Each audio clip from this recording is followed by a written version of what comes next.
नमस्कार, study IQ IAS Hindi में आप सभी लोगों का बहुत बहुत स्वागत है। मैं हूं वीरत दुबे और एक बार स्वागत करता हूं आप सभी लोगों का बुक बैंक के इस कार्यक्रम में। बुक बैंक सीरीज में हम लोग इस समय अगर हम इतिहास की बात करते हैं तो विपिन चंद्रा जी की किताब पढ़ रहे हैं, जो कि आपको डेली 12 बजे पढ़ने को मिलती है। 3 दिन हम पॉलिटी और 3 दिन हम हिस्ट्री पढ़ते हैं। हिस्ट्री में ये सारे इंडेक्सेस जो हैं वो कवर्ड हो चुके हैं ऑलरेडी। और यहाँ पर हम वर्तमान समय में चैप्टर नंबर 10 पे हैं, जिसका नाम है धार्मिक और सामाजिक सुधार 1858 के बाद। तो 1858 की क्रांति के बाद में किस तरीके के धार्मिक सुधार हुए थे उसके ऊपर हम लोगों ने लगातार चर्चा करी, और इसके संदर्भ में कई सारे जो इसके सब टाइटल्स हैं उनको भी हम लोगों ने कवर किया हुआ है। जैसे आप देख सकते हैं धार्मिक सुधार ब्रह्म समाज, महाराष्ट्र में धार्मिक सुधार, रामकृष्ण और विवेकानंद के विचार, स्वामी दयानंद आर्य समाज, इनके बारे में पढ़ चुके हैं। थियोसॉफिकल सोसाइटी हो चुका है, सैयद अहमद खान और अलीगढ़ आंदोलन के बारे में जान चुके हैं, अभी हाल ही में मोहम्मद इकबाल के बारे में जान चुके हैं। आज हम जानेंगे पारसियों में धार्मिक सुधार, सिखों में धार्मिक सुधार और अन्य तमाम प्रकार के जो सामाजिक सुधार वगैरह हैं, इनके ऊपर आज हमारी चर्चा होने वाली है। तो ज़रा देखिए, अगर हम बात करते हैं कि मैंने कहा कि जो सुधारवादी आंदोलन चल रहा है 19वीं शताब्दी के मध्य से लेकर के 19वीं शताब्दी के अंत तक, फिर 20वीं शताब्दी के प्रारंभ इत्यादि में, तो उसमें जो सुधारवादी लोग हैं, मैंने आपको बताया कि उसमें जो सुधारवादी लोग हैं वो जिन जिन क्षेत्रों में सुधार की गुंजाइश है उन सभी क्षेत्रों में सुधार कर रहे हैं लगातार।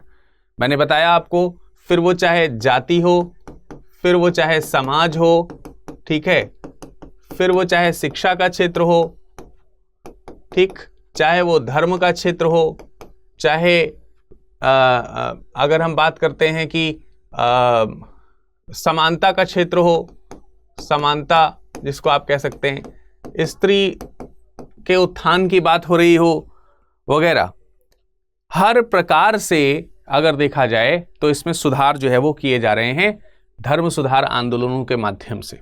ठीक है, इस क्रम में हम लोगों ने, आपने देखा कि हिंदू सुधारवादी आंदोलन जो है वो किस तरीके से थे, मुस्लिम सुधारवादी जो आंदोलन है उनके बारे में भी हम लोगों ने देखा। इसमें हम लोगों ने आर्य समाज, प्रार्थना सभा, थियोसॉफिकल सोसाइटी, तमाम सारी चीज़ें पढ़ी। सैयद अहमद खान के बारे में हम लोगों ने पढ़ा, अलीगढ़ मुस्लिम आंदोलन के बारे में पढ़ा, मोहम्मद इकबाल के बारे में पढ़ा। इसी तरीके से सिखों के बारे में और पारसियों के बारे में भी थोड़ी सी चर्चा हम करेंगे।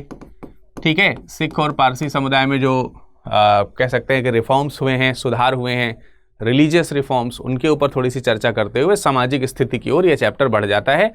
और लास्ट में समाज की अन्य जो क्षेत्र हैं जिसमें आप जाति रख सकते हो, जिसमें आप स्त्री शिक्षा रख सकते हैं इत्यादि, इनके जो उत्थान की बातें हैं वो कही गई। तो अगर हम पारसी समुदाय की बात करते हैं तो पारसी समुदाय में अगर हम देखें तो 1851 के आसपास से इसमें सुधार होने शुरू हुए। तमाम सारी संस्थाएं इस्टेब्लिश की गई। उसमें दादा भाई नौरोजी का नाम आता है, SS बंगाली का नाम आता है, और भी तमाम सारे सुधारक हैं, उन लोगों का नाम आता है। और उन लोगों ने पारसी समुदाय में जो भी रूढ़िवादिता थी, 2 चीज़ों पर ध्यान दिया है। एक तो रूढ़िवादिता और दूसरी जो स्त्रियों की दशा है, इसको सुधारने के ऊपर मेन काम जो है वो पारसी समुदाय ने किया था। रिजल्ट ये हुआ कि इस छोटे से समुदाय ने पाश्चात्य सभ्यता को समझते हुए अपने यहाँ जो भी दकियानूसी विचारधाराएं हुआ करती थी उनमें तेजी से रिफॉर्म्स को एक्सेप्ट किया। और एक समय ऐसा आया कि भारत में सबसे बेहतर तरीके से सुधारवादी आंदोलनों के ये एक उदाहरण बने और अपने समुदाय को न सिर्फ अच्छा किया बल्कि उन्नत भी किया। इसी तरीके से अगर हम सिख आंदोलनों की बात करते हैं या सिख सुधारवादी आंदोलन की अगर हम बात करते हैं तो 19वीं शताब्दी के उत्तरार्ध में कई सारे सिख सुधारवादी आंदोलन हुए। लेकिन मुख्य रूप से अगर देखा जाए, जैसे कि 1892 में जब खालसा जो है, खालसा कॉलेज जब जो है वो बन जाता है, तो जाकर के हमको ये पता चलता है कि हाँ, इसमें थोड़ा सुधार तेजी से होना शुरू हुआ। लेकिन उसमें और ज़्यादा गति तब बढ़ जाती है जब 1920 के समय में अगर हम देखें तो तमाम सारे जो जैसे खालसा की अगर हम बात करते हैं तो खालसा कॉलेज तकरीबन 1892 में इस्टेब्लिश हो गया। 1920 में इसमें कई सारे रिफॉर्म्स होने शुरू हुए। तमाम सारे जो सिख सुधारवादी थे उन्होंने अपने यहाँ जो कह सकते हैं कि जो धर्म सुधार के लिए बहुत ज़्यादा प्रेरित थे, और ख़ासकर जो गुरुद्वारा जो सभाएं हुआ करती थी उसमें जो रिफॉर्म्स करे जाने थे, उचित जो उन्हें लगते थे उसमें इन्होंने रिफॉर्म्स किया। जैसे एग्जाम्पल के तौर पे ये कहा जा सकता है कि गुरुद्वारा स्थल के लिए तमाम सारी जो ज़मीनें हैं वो बड़े बड़े जागीरदार लोग दान देते थे, सिख समुदाय के लोग दान देते थे, लेकिन उसके ऊपर तमाम सारे जो सामंत वर्ग के लोग हैं उनका बहुत कब्जा हो जाता था। और इस वजह से वो एक जो सही परंपरा सिख समुदाय की है अगर देखा जाए दान धर्म करने की, वो उसको सही तरीके से कर नहीं पाते थे। तो सरकार के खिलाफ इन लोगों ने आंदोलन चलाया, उन लोगों के खिलाफ आंदोलन चलाया जिन्होंने गुरुद्वारों के ऊपर उस तरीके के कब्जे करके रखे थे जो सही तरीके से कार्य नहीं करने देते थे। फाइनली जो है इसमें सक्सीड हुए हैं ये, और 1922 में अगर देखा जाए 1922 में गुरुद्वारा के लिए कुछ कानून बनाए गए, जिसमें आगे चल करके 2-3 साल बाद कई सारे सुधार भी हुए, और इन सुधारों के माध्यम से जो भी गुरुद्वारा की संपत्ति का नुकसान पहुंचाते थे या फिर उसका दुरुपयोग करते थे उनके ऊपर कड़े रुख अपनाए गए और उन्हें जो है समुदाय से बाहर किया गया। तो इस तरीके के रिफॉर्म्स वहाँ पर भी देखने को मिलते हैं। उसके बाद अगर हम देखते हैं तो जो समाज है उसमें जो सुधारवादी लोग हैं उनकी इस पुस्तक में एक तरीके से कह सकते हैं कि एक विवेचना करी गई है। विशेष रूप से कहीं कहीं आलोचना के रूप में उस विवेचना को देखा जाता है, कहीं कहीं समालोचना के रूप में देखा जाता है।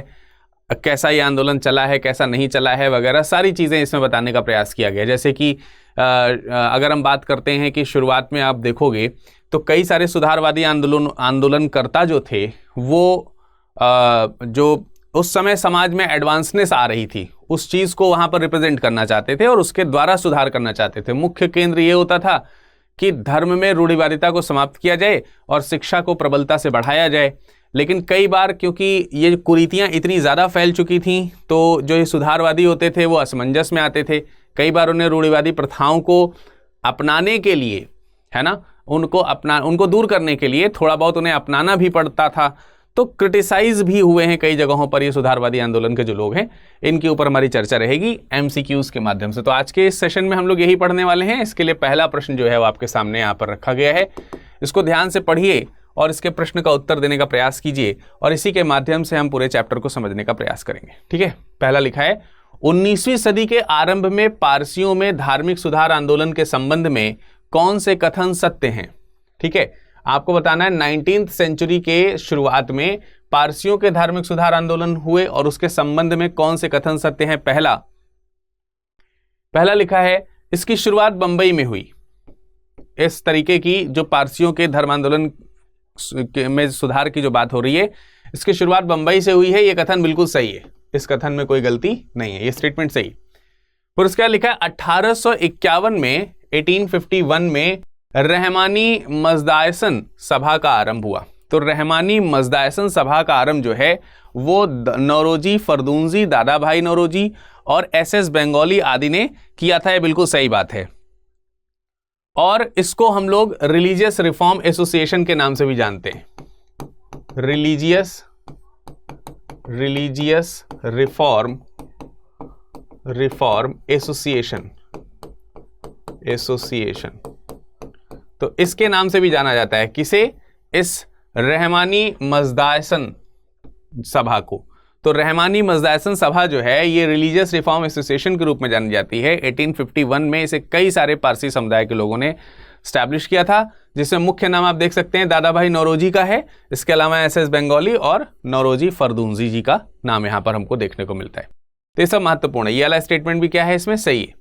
यह आंदोलन रूढ़िवाद के खिलाफ एवं स्त्री की सामाजिक स्थिति और पारसी सामाजिक रीति रिवाजों के आधुनिकीकरण का आरंभ किया। तो इस आंदोलन ने, बिल्कुल सही बात है, इस आंदोलन ने जो पारसी समुदाय में जो रूढ़िवाद था, ठीक है, पारसी समुदाय में जो रूढ़िवाद था और इसके खिलाफ यह आंदोलन चलाया गया। साथ ही साथ पारसी समुदाय में जो स्त्रियों की सामाजिक स्थिति है उसको सुधारने का प्रयास किया गया। साथ ही साथ पारसी सामाजिक रीति रिवाज जिसमें अंधानुकरण काफी हद तक शुरू हो चुका था उसे आधुनिकीकरण से चेंज किया गया। तो ये वाला भी पॉइंट इसमें बिल्कुल सही हमको देखने को मिलता है। तो कौन सा कथन सत्य है या कौन से कथन सत्य हैं? इसमें तो तीनों कथन सत्य दिख रहे हैं। पारसी समाज इन आंदोलनों के बावजूद भारतीय समाज में सबसे पिछड़े रह गए। तो यहाँ पर सत्य की बात अगर ना लिख करके अगर हम यहाँ लिख दें कौन सा कथन असत्य है तो हमारा क्वेश्चन थोड़ा ठीक हो जाएगा ये एक छोटा सा चेंज हमको करके देखने को पड़ेगा। तो 3 के तीनों स्टेटमेंट हमारे सही हैं। चौथे वाले में थोड़ा पॉइंट में गड़बड़ी है। क्या है? पारसी समाज इन सुधार आंदोलनों के बावजूद भारतीय समाज में सबसे पिछड़े रह गए। पिछड़े नहीं रह गए, पारसी समाज जो है वो भारतीय समाज में सबसे उन्नत हो गए, अगड़े हो गए, मतलब बहुत इनको फायदा हुआ इन सब चीजों से, प्रमोटेड हुए। आपने देखा भी होगा पारसी समुदाय के लोग अक्सर काफी रिच होते हैं और एक ओवर स्टैंडर्ड माइंड के कह सकते हैं कि माइंड सेटअप उनका होता है, इस तरीके की रूढ़िवादिता नहीं रहती है जो अन्य समाज के वर्ग में तबकों में देखने को मिलती है। तो इसका करेक्ट आंसर इस पॉइंट ऑफ व्यू से ऑप्शन डी हो जाएगा। यदि अगर हम इसमें क्या कह दें, कौन सा कथन असत्य है, ये वाली बात लिख देते हैं तो ठीक है। तो ये कथन असत्य कौन सा है, ये हमको इसमें जांचना है। ठीक, चलिए शुरुआत करते हैं अगले प्रश्न की। अगला प्रश्न जानते हैं, सिखों में धार्मिक सुधार का आरंभ कब हुआ? सिखों में धार्मिक सुधार का आरंभ कब होता है?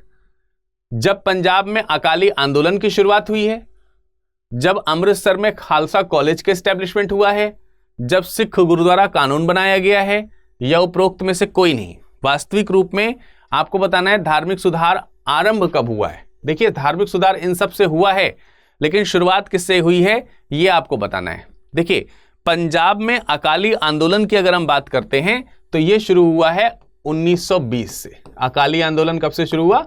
1920 से, जिसमें मुख्य तौर पर अगर देखा जाए तो गुरुद्वारे को सही करने की बात करी गई। इसके अलावा अगर हम खालसा कॉलेज की बात करते हैं तो यह स्टैब्लिश हुआ है 1892 में। कब शुरू हुआ है? 1892 में। और सिख गुरुद्वारा कानून बनाया गया 1800 तकरीबन 22 में।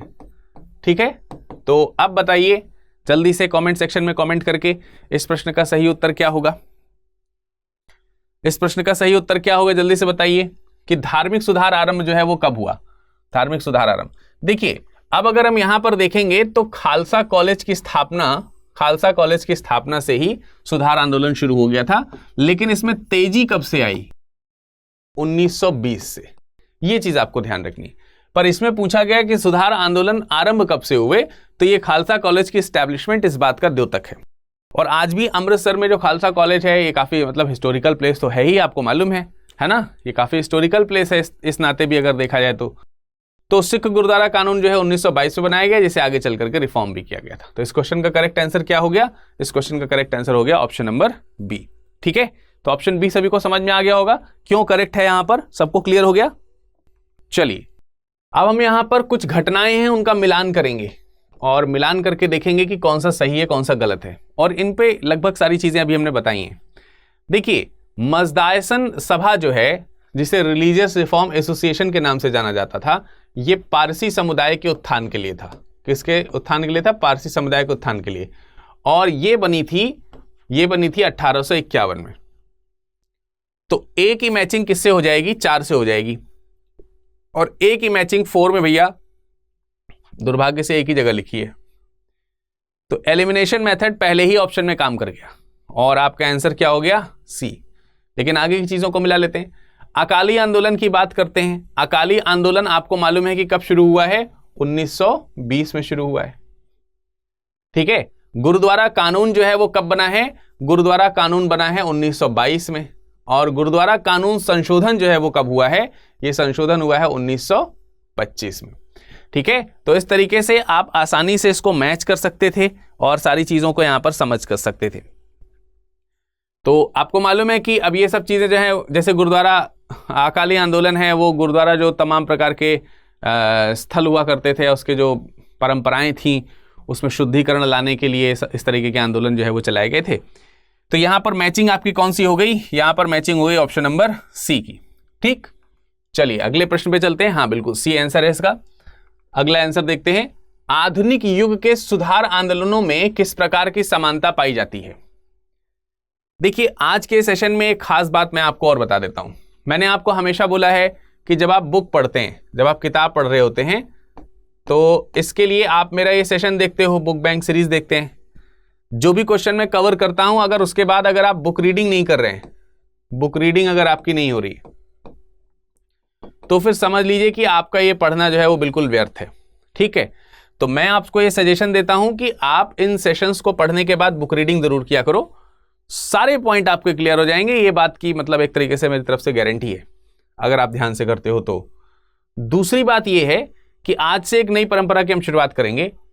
इस बुक को इस तरीके से पढ़ने के बाद जब आप दोबारा इसकी बुक रीडिंग करेंगे तो उसके बाद कुछ क्वेश्चंस जो हैं वो आप भी बना सकते हैं, कुछ एमसीक्यू जो है वो आप भी बना सकते हैं, और आप जो है इस तरीके के एमसीक्यूज बना करके मुझे सेंड करिएगा। ठीक है, मुझे क्या करिएगा, सेंड करिएगा।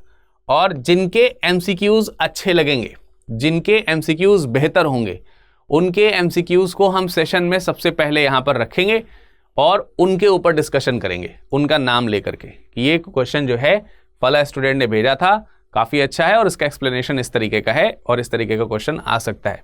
तो आपको थोड़ी सी मेहनत और करनी है। आप जो भी सेशन पढ़ रहे हैं, जैसे आज वाला जो पोर्शन आप पढ़ेंगे, इसी पोर्शन से, ये नहीं कि चैप्टर में कहीं से ही बना दिया, जिस दिन जो पोर्शन पढ़ रहे हैं उस दिन के हिसाब से उस डेट को डाल करके आप यहां पर डेट डाल दीजिए एमसीक्यू के लिए। सेशन चैप्टर 10, जैसे ये है चैप्टर 10 पार्ट 3, तो चैप्टर 10 पार्ट 3 और आज की जो भी डेट है 17 तारीख आपने इसमें डाल दी। तो इस डेट का ये क्वेश्चन है, इससे कि हमको पता चल जाएगा। ठीक है, तो ये काम एक आप बेहतर तरीके से करेंगे। इसके अलावा मैं कोशिश करूंगा कि आप लोगों को सेशन के अंत में कुछ मेंस आंसर राइटिंग के लिए आपको कुछ मटेरियल दे सकूं। इसके लिए आपको कुछ क्वेश्चंस मैं प्रोवाइड करूंगा जो कि क्वेश्चंस इस टॉपिक से रिलेटेड होंगे। ठीक है, तो आप उन उन मेंस को आंसर्स को लिख करके भी आप हमको भेज सकते हो। अब ये दोनों क्वेश्चंस आपको कहां भेजने हैं वो हम ये आपको सेशन के अंत में बताएंगे, हमारा जो ईमेल एड्रेस है उस पर, और सबसे बेहतर होगा कि आप हमें टेलीग्राम पे भेज सकते हो। ठीक है, सबसे आसान सी बात ये। तो चलिए इस प्रश्न के बारे में चलते हैं। सुधार आंदोलन में किस प्रकार की समानता पाई जाती है? आधुनिक सुधार आंदोलन जो हुए, अब देखिए क्वेश्चन का नेचर कैसा है। इनको मालूम है इस क्वेश्चन को करने वाले व्यक्ति को कि आधुनिक सुधार आंदोलन जो जब हुए हैं वो कई सारे हुए हैं, कई कैटेगरी में हुए हैं और कई सारे लोगों ने किए हैं जो अलग अलग समुदाय संप्रदाय से बिलोंग करते थे। अब इसी चीज को ध्यान में रखते हुए ऑप्शंस पढ़ने हैं। पहला ये है, यह सभी आंदोलन बुद्धिवाद मानवतावाद के सिद्धांतों पर आधारित थे। बिल्कुल सही बात है। इस युग में जो सुधार आंदोलन हुए हैं वो सुधार आंदोलन काफी हद तक बुद्धिवाद और मानवतावाद के सिद्धांत पर हुए। इसमें इस बात का ध्यान दिया गया कि मानव के जो अधिकार हैं वो उन्हें मिल सकें, रूढ़िवादिता के नाम पर किसी धर्म, संप्रदाय या लिंग विशेष के व्यक्तियों को रौंदा ना जाए या फिर पिछड़ेपन से बांधा ना जाए, और जो इस तरीके की चीजों में जकड़े हुए हैं उनकी इन बेड़ियों को बुद्धिवाद के दम पर तोड़ा जा सके। इस चीज को इस रिफॉर्म में विशेषता प्रदान की गई है। लोगों को सीखने के लिए अक्सर वे आस्था, लोगों को खींचने के लिए, माफ कीजिएगा, लोगों को खींचने के लिए, खींचने मतलब आकर्षित करने के लिए, इन आंदोलनकारियों ने लोगों को आकर्षित करने के लिए अक्सर वे आस्था व प्राचीन ग्रंथों का सहारा भी लेते थे। मैंने आपको शुरुआत में बताया कि जब किसी चीज में चेंजेस किए जाते हैं, रिफॉर्म्स किए जाते हैं, तो आप एकदम विरोधी होकर के रिफॉर्म नहीं कर सकते। जैसे इसको एक बहुत ही छोटे से उदाहरण से आप समझने का प्रयास कीजिए। जब बच्चा रोता है तो आप क्या करते हैं, तुरंत उसे मारना पीटना थोड़ी शुरू कर देते हैं, एकदम से मारा पीटा और उसको जो है ऐसे नहीं करना है। जब बच्चा बहुत जिद करता है, जब बहुत रोने लगता है, तो आपने देखा होगा अक्सर माँ क्या करती है, वो धीरे धीरे अच्छा बेटा ठीक है, अच्छा दिला देंगे, अच्छा दिला देंगे। जैसे मान लेते हैं कुछ चीज की वो मांग कर रहा है कि हमें ये चाहिए, माँ को मालूम है ये उसे नहीं दिलाना है, दिलाएंगे तो आदत बिगड़ जाएगी, तो माँ क्या कहती है, अच्छा ठीक है दिला देंगे दिला देंगे, चलो चलो चलते हैं। फिर वो थोड़ा सा एक दो कदम उस तरफ ले चल करके उसका माइंड डाइवर्ट कर देती है, यानी कि थोड़े देर के लिए उसकी डिमांड को एक्सेप्ट करती है, वो थोड़ा उसकी ओर चलती है वो, लेकिन उसके बाद डाइवर्जन दे देती है। क्यों? क्योंकि अगर हम सीधे तौर पर विरोध करेंगे तो वो शुरुआत से, डे फर्स्ट से ही हमारा विरोध कर देगा। उसी तरीके से धार्मिक सुधार आंदोलनकारी जो थे उन्होंने भी ये समझाया कि अच्छा ठीक है तुम्हारा धर्म बहुत अच्छा है, हम समझते हैं कि तुम्हारे धर्म में ये सब बातें जरूरी हैं, लेकिन इसको इस तरीके से भी तो देखो। तो पहले क्या कह दिया, हम समझते हैं, जैसे ये पॉइंट कहे तो थोड़ा सा आपस में इंटरलिंक बना, और उसके बाद उसमें उसको बुराइयां दिखाई। तो बुराइयां दिखाने के लिए आंख का खुलना जरूरी है, और आंख खोलने के लिए उसकी समीपता बनाना जरूरी है। तो ये चीज यहां पर देखने को मिल रही है, और ये बिल्कुल सही बात है, ऐसा किया गया। उन्होंने बुद्धि विरोधी धार्मिक कठमुल्लापन एवं अंधश्रद्धा की तर्क विचारधारा की क्षमता को मुक्त कराने का प्रयास किया। बुद्धि विरोधी धार्मिक कठमुल्लापन, यानी धार्मिक कठमुल्लापन समझते हैं ना, एकदम दकियानुसी, पिछड़ापन, जिसमें सती प्रथा आती है, दास प्रथा आती है, पुराणों की तमाम सारी जो कुरीतिवादी विचारधाराएं हैं उनको अपनाने की बात आती है, तमाम सारे दूसरे जो धर्म हैं जैसे वो इस्लाम के हों चाहे वो बौद्ध के हों, उनकी जो पिछड़ेपन को प्रकट करने वाली चीज़ें हैं उसको एक्सेप्ट करना, जैसे कि पर्दा प्रथा इत्यादि, महिलाओं को शिक्षित न करना इत्यादि, इस तरीके की चीज़ों को अंधश्रद्धा की तर्क विचार की क्षमता को मुक्त करने का प्रयास किया। तो देखिए यहां पर आप देखोगे तो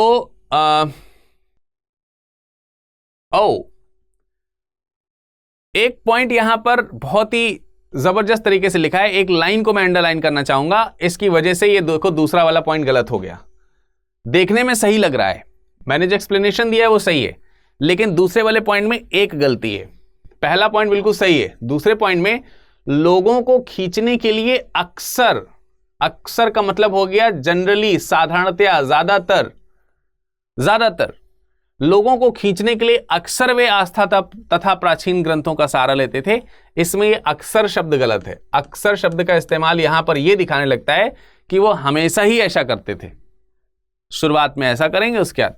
तो यहां पर अक्सर की बात नहीं है, कभी कभी की बात है, कभी कभी उन्हें ऐसा सहारा लेना पड़ता था।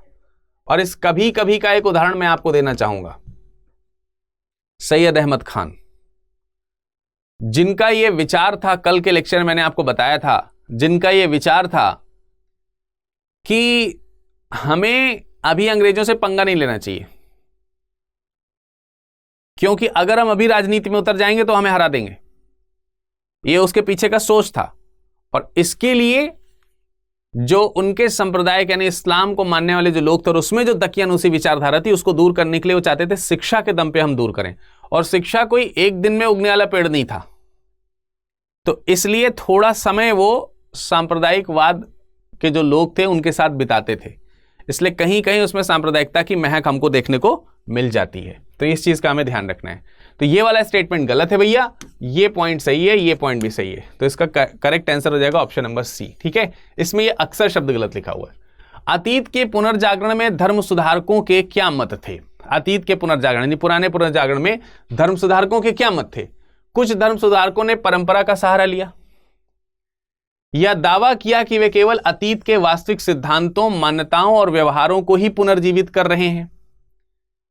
जस्टिस रनाडे ने अक्सर जनता से आग्रह किया था कि वह अतीत की बेहतरीन परंपराओं को पुनर्जीवित करें। ये सुधारक कम से कम आंतरिक चरण में धार्मिक और सामाजिक विद्रोहियों के रूप में सामने आए। तो आपको बताना है कि 4 विकल्प इसमें दिए हैं, कौन सा सही है। कुछ धर्म सुधारकों ने परंपरा का सहारा लिया, यह बात सही है कि नहीं? मैंने थोड़ी देर पहले बताया। दावा किया कि केवल अतीत के वास्तविक सिद्धांतों, मान्यताओं और व्यवहारों को ही पुनर्जीवित कर रहे हैं। जस्टिस रनाडे का नाम यहां पर लिया गया है स्पेशली। वो अक्सर जनता से आग्रह किया कि वह अतीत की बेहतरीन परंपराओं को पुनर्जीवित करें, लेकिन जस्टिस रनाडे वो व्यक्ति भी हैं जिनको ये डायलेमेटिक स्टेज भी बार बार देखने को मिलती है। एक परिस्थिति में फंसने वाली स्टेज भी इनको देखने को मिलती है कि भैया अगर हम उनकी पुरानी परंपराओं को पुनर्जीवित करें तो किन परंपरा को पुनर्जीवित करें? क्या हम पुनर्जीवित करें कि भाई पुरानी विचारधारा को एक्सेप्ट कर लो? क्या हम पुनर्जीवित करें कि ठीक है सती प्रथा अपना लो? क्या हम पुनर्जीवित करें कि यज्ञों में आहुति देना शुरू कर दो, जिसमें देवताओं को प्रसन्न करने के लिए कई बार मानव बलि और पशु बलि इत्यादि दी जाती है? क्या हम ये एक्सेप्ट कर लें कि प्राचीन समय में उच्च संपन्न वर्ग के लोग और बुद्धिवादी लोग भी जीव हत्या करके भोजन करते थे? इसको पुनर्जीवित करें? क्या बाल हत्या को पुनर्जीवित करें? क्या बाल विवाह को पुनर्जीवित करें? लेकिन कुछ चीजें हैं जो पुनर्जीवित करनी पड़ेंगी, जैसे कि ऐसी चीजें जैसे वेद अध्ययन करते हुए आधुनिक तर्क की कसौटी पर उसे कसना। इस तरीके की चीजों को पुनर्जीवित भी करना चाह रहे हैं, लेकिन कंफ्यूज भी हैं कि अगर करेंगे तो पुरानी चीजों को मानना पड़ेगा, और ये लोग जो पुरानी चीजों में इसी तरीके की चीजों को मानते हैं उनके मन से कैसे हटाया जाए? तो ये भी एक समस्या है इनके सामने। तो जस्टिस रनाडे की बात ये सुधारक कम से कम आरंभिक चरण में धार्मिक और सामाजिक विद्रोहियों के रूप में सामने आए। बिल्कुल सामने आए थे। इसमें चारों कथन सही है और ऑप्शन नंबर डी सही जवाब है इसका। ठीक है, निम्नलिखित धर्म सुधारकों में किन्हें परंपरावादियों और रूढ़िवादियों के कड़े विरोध का सामना करना पड़ा? 4 लोगों के नाम लिखें। कौन ऐसे लोग थे जिन्होंने जब सुधार किया तो तमाम सारे रूढ़िवादी लोग थे, परंपरावादी लोग थे, ट्रेडिशनल्स थे तमाम सारे, जिन्होंने इनके सुधार का विरोध किया और इसीलिए इनका विरोध किया, और इतना विरोध कि कई बार इनके लिए इनके जान पर भी बन गई। स्वामी विवेकानंद के बारे में ये सही है क्या? नहीं, स्वामी विवेकानंद के बारे में ऐसा सही नहीं है। लगभग सभी ने उनको ठीक तरीके से एक्सेप्ट किया। स्वामी दयानंद सरस्वती के बारे में ये सही है। स्वामी दयानंद सरस्वती के बारे में तो इतना सही है कि लाल लाजपत राय जी ने व्याख्या करी, उन्होंने कहा है कि जो विरोधी थे वो इतने विरोधी हो जाते थे कि इनकी धर्म सभा में कभी कभी इनके ऊपर पत्थर से हमले करते थे, इन्हें जो है क्रिटिसाइज करते थे, इनको अपशब्द कहे जाते थे, जान से मारने के लिए कई बार हत्यारे जो है हायर किए गए थे, इस तरीके की चीज जब वो सुधार लाना चाहते थे। तो सैयद अहमद खान के बारे में भी यही है, जब उन्होंने अपने यहाँ चेंजेस लाने की बात करी तो कई सारे जो कटमुल्ले थे उन्होंने इनके खिलाफ जो फतवा इत्यादि है वो जारी करना शुरू कर दिया, इनकी सभाओं का विरोध बुरी तरीके से किया। तो ये नहीं चाहते थे कि शिक्षा का विरोध इस तरीके से किया जाए, इसलिए बाद में उन्होंने बहुत ज़्यादा विरोध करना बंद कर दिया था, और इसीलिए आंदोलन में भी उन्होंने शांत कर दिया और फिर सीधे शिक्षा पर भी जोर देना शुरू कर दिया था। इसीलिए अलीगढ़ मुस्लिम विश्वविद्यालय की शुरुआत की गई थी। जस्टिस रानड़े पर भी ऐसा कुछ नहीं हुआ, इन दोनों लोगों पर हुआ है। तो दूसरा और तीसरा कथन इसमें सही है, ऑप्शन नंबर बी जो है हमारा सही हो जाता है यहाँ पर। ठीक है, चलिए अगले प्रश्न की तरफ बढ़ते हैं। एक स्टेटमेंट है, हमारा मत यह नहीं है कि सत्य सभी धर्मों में पाए जाते हैं, बल्कि यह है कि सभी स्थापित धर्म सत्य हैं। सत्य सभी धर्मों में पाए जाते हैं, इससे ज्यादा यह कहना पसंद करूंगा मैं कि सभी धर्म जब सभी स्थापित धर्म सत्य हैं। ये कथन किसके हैं? ये सैयद अहमद खान के हैं। सैयद अहमद खान के ये कथन नहीं, लेकिन इससे थोड़े मिलते जुलते कथन। उनका मानना है कि पैगंबर जो है वो हर धर्म में होते हैं और पैगंबर जो है वो सत्यवादिता को रिप्रेजेंट करते हैं। इस तरीके का स्टेटमेंट जो है वो सैयद अहमद खान जी का है। ये कथन किसका है? केशव चंद्र सेन जी का है, या फिर दयानंद सरस्वती जी का है, या फिर विवेकानंद जी का है? किसका है ये कथन है केशव चंद्र सेन जी का। ठीक है, किसका है ये? केशव चंद्र सेन जी का। ठीक है, अगला है, धर्म सुधार आंदोलनों में से कोई भी बहुसंख्यक किसानों तथा नगरों की गरीब जनता तक नहीं पहुंचा। जो धर्म सुधार आंदोलन थे ना, उनमें कुछ कमियां भी थी। उन कमियों में से एक कमियां जो थी उसमें से एक कमी के बारे में यहां पर डिस्कशन हो रहा है। धर्म सुधार आंदोलन में से कोई भी बहुसंख्यक किसानों तथा नगरों की गरीब जनता तक नहीं पहुंचा, अतः ये लोग अधिकांशतः परंपरागत रीति रिवाजों में ही जकड़े रहे। बिल्कुल सही बात है। धर्म सुधार आंदोलनों में सुधार किसका किया गया मालूम है? मध्यम वर्ग के लोगों का ज्यादातर किया गया, क्योंकि यही वो लोग थे जो सबसे ज्यादा परेशान थे। ये इसको बोलते हैं ना जो अधूरा ज्ञान वाले लोग, अधूरा ज्ञान वाला समाज यही है। ठीक है, तो ये वाले लोगों में सुधार ज्यादा किया गया है, और इसकी वजह से जो ग्राउंड लेवल के लोग थे वो धर्म सुधार आंदोलनकारियों से थोड़ा सा छूट गए। ये आंदोलन मूलतः भारतीय समाज के शिक्षित व नगरीय भागों की आकांक्षाओं को ही प्रतिबंधित करते थे। तो ये आंदोलन मूलतः भारतीय समाज के शिक्षित व नगरीय भागों की आकांक्षाओं को प्रतिबंधित करते थे। ये बात भी बिल्कुल सही है, और इसी कारण ये ऐसा हुआ है। दोनों बातें बिल्कुल सही हैं। ये दोनों कथन और उससे संबंधित जो यहाँ पे कारण है, ये इसकी व्याख्या भी ठीक तरीके से कर रहे हैं। मतलब सुधार आंदोलन में बहुसंख्यक किसानों और नगरों की गरीब जनता तक क्यों नहीं पहुंचा? क्योंकि यह आंदोलन भारतीय समाज के शिक्षित और नगरीय भागों तक ही रहा, और जो ग्रामीण है वो तो शिक्षित नहीं था, किसान जो है वो तो शिक्षित नहीं था, और वहां तक ये आंदोलन पहुंचा नहीं, और इस वजह से वहां दकियानुसी अभी भी जारी रही, जिसका कुप्रभाव बाद में देखने को मिला भी। तो ये भी एक स्टेटमेंट है जो कि धर्म सुधार आंदोलन की कमी को रिप्रेजेंट करता है। पॉइंट ए इसमें सही है, option number A would be the right answer.